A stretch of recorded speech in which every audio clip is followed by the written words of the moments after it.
I want to make sure everybody can hear before we start.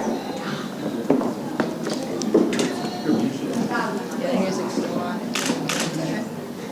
All right, well, good evening, ladies and gentlemen. On behalf of the staff of Geppi's Entertainment Museum, as well as the entire Geppi family, I'd like to welcome you all here tonight. And before we begin, I would just like to take a moment to thank our amazing Associate Curator and Registrar, Mr. Andy Hirschberger, for his tireless efforts in putting together this gallery. And also, I don't know if he's here yet, but I'd also like to acknowledge Mr. Mark Ward for his efforts. He has been wonderful in helping us to bring the vision that is GEM alive from the very beginning. So thank you to both of you gentlemen. When GEM opened in September of 2006, it fulfilled a lifelong dream that my father, Steve Geppi, had of sharing his collection with the world. Since then, we've been asked many questions about his life and about the city that he loves. We realized that it would be a good idea to share a little bit more about his story and his personal history, as well as to celebrate his love for Baltimore. As he says in the introduction video that plays on a loop in our lobby, he loved this city so much he bought the magazine. For those of you who haven't viewed this yet, I encourage you to do so. Or you can see any GEM staff member, because I assure you, we all know it by heart. Thanks, big guy. So we have set out to create a gallery that is as unique as the city that it celebrates. An ongoing, never-to-be-completed tribute, not only to the city, but to the people, past, present, and future, who truly make Baltimore Charm City. Our heroes. Hero is defined in Webster's dictionary as one who is remembered for their accomplishments, for their noble qualities, achievements, and courage. When you think of Baltimore, no doubt many names that fit that description come to mind.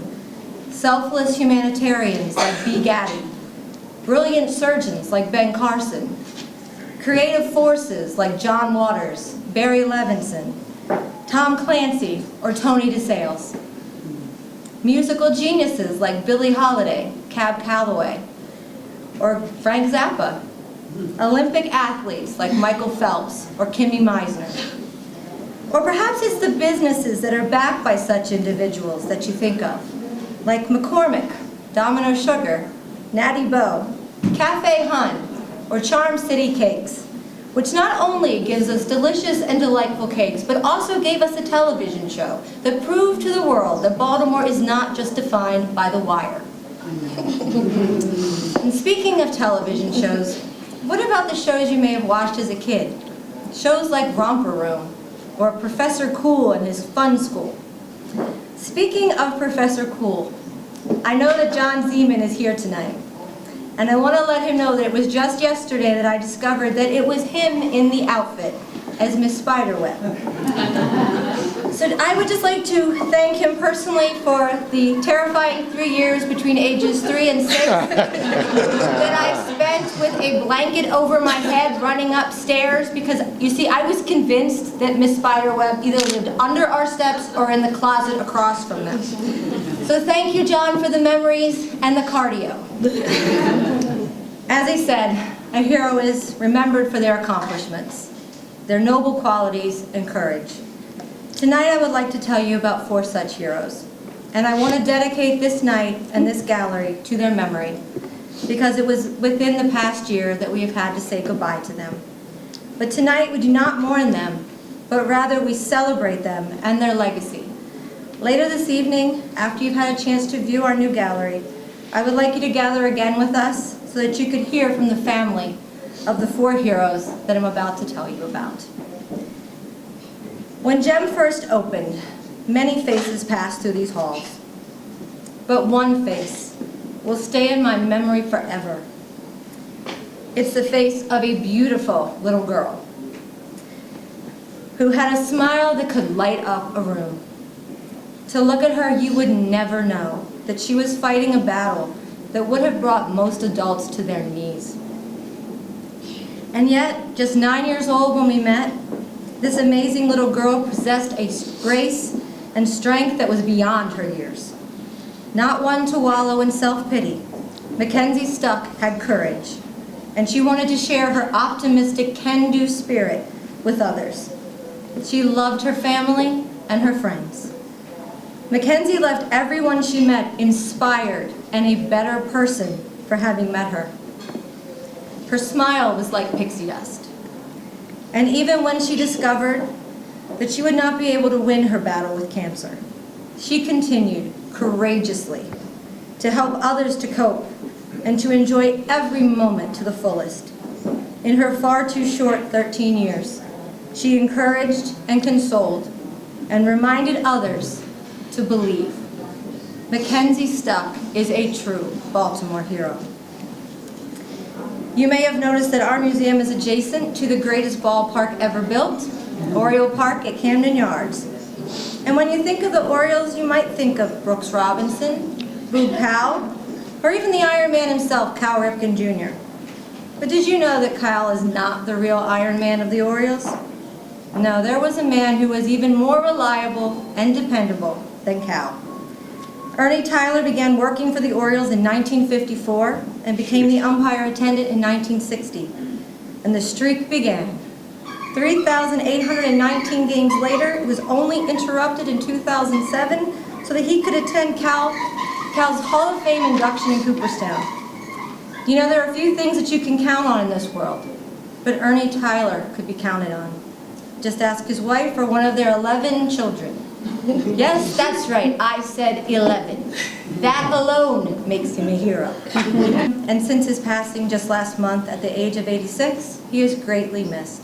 But as a fixture at not only Camden Yards, but at Memorial Stadium before that, he set an example of strength, a true Iron Man, a true Baltimore hero. Now I would like to take you on a journey to a very special part of Baltimore, a section of town very close to my family, Little Italy. You will see in our gallery that we give special attention to Little Italy. Why? Well, my father taught us many things growing up, but among them were these 3 facts. The capital of the United States of America is Washington, D.C. The capital of Maryland is Annapolis. And the capital of Baltimore is Little Italy, and don't you ever forget it. So tonight, we not only celebrate Baltimore's capital, but we celebrate 2 heroes that called Little Italy home.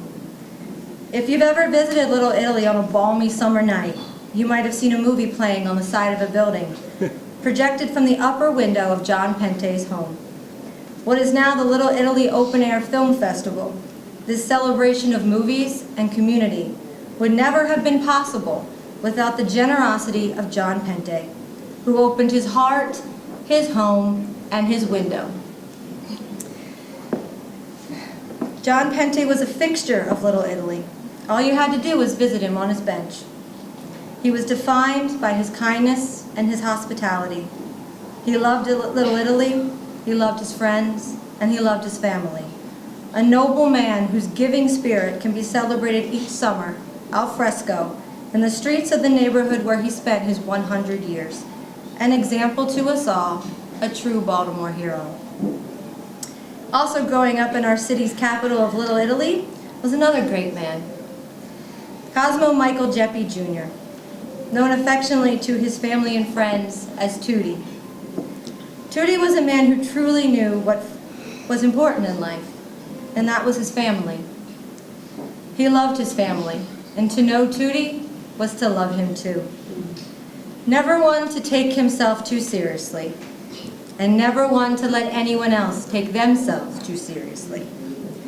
Tootie could and would make you laugh until your sides ached.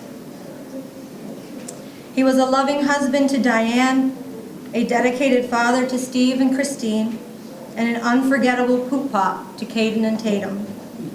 But to truly understand why Tootie is a hero, you should hear it from someone who spent his life looking up to Tootie.